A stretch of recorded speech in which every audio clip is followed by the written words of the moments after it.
ছোট পর্দার জনপ্রিয় অভিনেত্রী রোকাইয়া জাহান চমক। কাজ করেছেন ওয়েব সিরিজেও। মাস তিনেক আগে এই অভিনেত্রী প্রকাশ্যে আনেন তার বিয়ের খবর। এরপরেই কথা ওঠে তার স্বামীর আজমির নাসিরের তৃতীয় বিয়ে আর চমকের দ্বিতীয়। যদিও স্বামীর বিয়ে প্রসঙ্গে আগেই কথা বলেছেন তিনি জানিয়েছেন এটা তার একান্ত ব্যক্তিগত বিষয়। সঙ্গে এও জানান এটা অভিনেত্রীর প্রথম বিয়ে, তারা দুজনেই সুখে আছেন। চমকের কথায়, মানুষটার সম্পদ বলতে কিছুই নেই, অতীতও খুব একটা মধুর নয়, কিন্তু রাজার মতো একটা মন আছে যেখানে সে আমাকে রানীর মতো রেখেছে। এই মুহূর্তে আমার মতো সুখী কয়জন আছে জানি না, আবার এই সুখও কতদিন টিকবে তাও জানি না। চমক কথায় কথায় প্রকাশ্যে আনলেন তার অতীত জীবনের কিছু কথা। বিয়ে না করলেও অতীতে কয়েকটি সম্পর্কে জড়িয়েছেন এই অভিনেত্রী।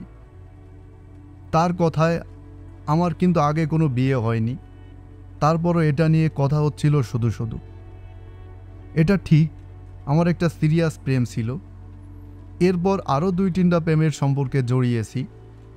প্রেমকে কাজের অনুপ্রেরণা হিসেবে মনে করেন চমকের ভাষ্য মতে, আমরা শিল্পীদের জীবনে 2-3টা প্রেম থাকবে না, এটা হতেই পারে না। প্রেম হচ্ছে বিশাল অনুপ্রেরণা। প্রেম থেকে আমরা শিখি, প্রেমে কষ্ট পেলে সেখান থেকেও শিখি, আরও আসে অনুপ্রেরণা। আমরা যদি কাউকে ভালো লাগে, তিনি যদি ক্রিমিনালও হন, তার খারাপ দিকটা ঠিক করে প্রেমের সম্পর্কে থাকতে পেরে ভালো লাগে। বিয়ের পর অনেকে মনে করতেন চমকের স্বামী ধনকুবে, আর সে কারণেই আজমির নাসিরকে বিয়ে করেছেন তিনি। আসলেই কি তিনি তাই?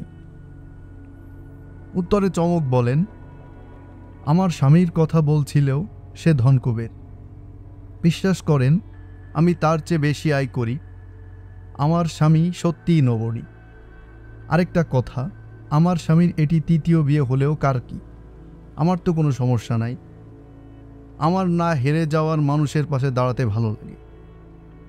এই মানুষটা বারবার হেরে যাচ্ছিল, কিছুই পায়নি জীবনে।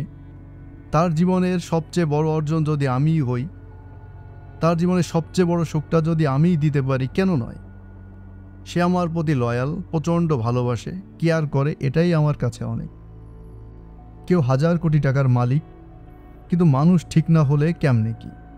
আমি অনেক ধনী মানুষের সঙ্গেও ডেট করেছি, কিন্তু হ্যাপি ছিলাম না। ওর সঙ্গে আমার মনে হয়েছে হ্যাপি ও পরিপূর্ণ। আবারও বলছি, আমাকে পাওয়া যদি কারো জীবনের সবচেয়ে বড় অর্জন হয়, তখন সেই মানুষটার সঙ্গে থেকে যাওয়াটাই সঠিক সিদ্ধান্ত মনে হয়েছে। আর আমি হেরে যাওয়া মানুষের সঙ্গে থাকতে পছন্দ করি, কারণ যে জীবনে অনেক জিতেছে, তার জীবনে তো আর আমাকে দরকার নাই। সেখানে আমি গুরুত্বও কম পাবো, সে মানুষের সঙ্গে থাকাটা আমার ইচ্ছাও নাই।